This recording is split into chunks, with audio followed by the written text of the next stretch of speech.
बाप और बेटे और रूहुल कुद्दुस के नाम से आमीन।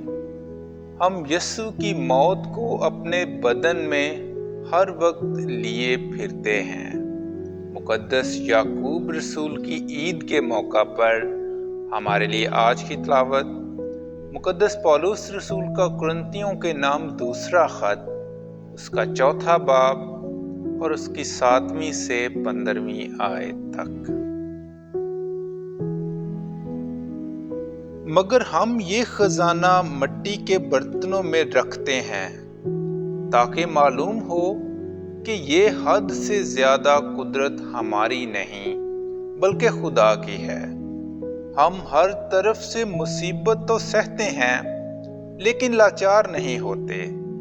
हम घबराते तो हैं लेकिन ना उम्मीद नहीं होते।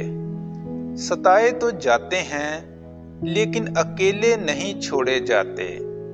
गिराए तो जाते हैं मगर हलाक नहीं होते। हम यीशु की मौत को अपने बदन में हर वक्त लिए फिरते हैं ताकि यीशु की जिंदगी भी हमारे बदनों में जाहिर हो।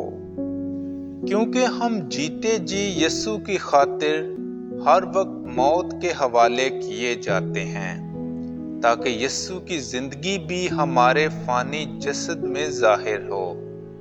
बस मौत हम में और जिंदगी तुम में असर करती है, मगर इस सबब से कि ईमान की वही रूह हम में है जिसकी बाबत लिखा है, मैं ईमान लाया और इसीलिए बोला।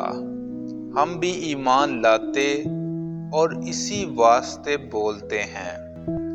और हम जानते हैं कि जिसने खुदावंद यीशु को जिंदा किया वही हमें भी यीशु के साथ जिंदा करेगा और तुम्हारे साथ हाजिर करेगा, क्योंकि सब चीजें तुम्हारी खातिर हैं, ताकि जिस तरह बहुतेरों के सबब से फजल इफरात से हुआ है उसी तरह ये खुदा के जलाल के लिए शुक्रगुजारी की अफरात का भी बायस हो।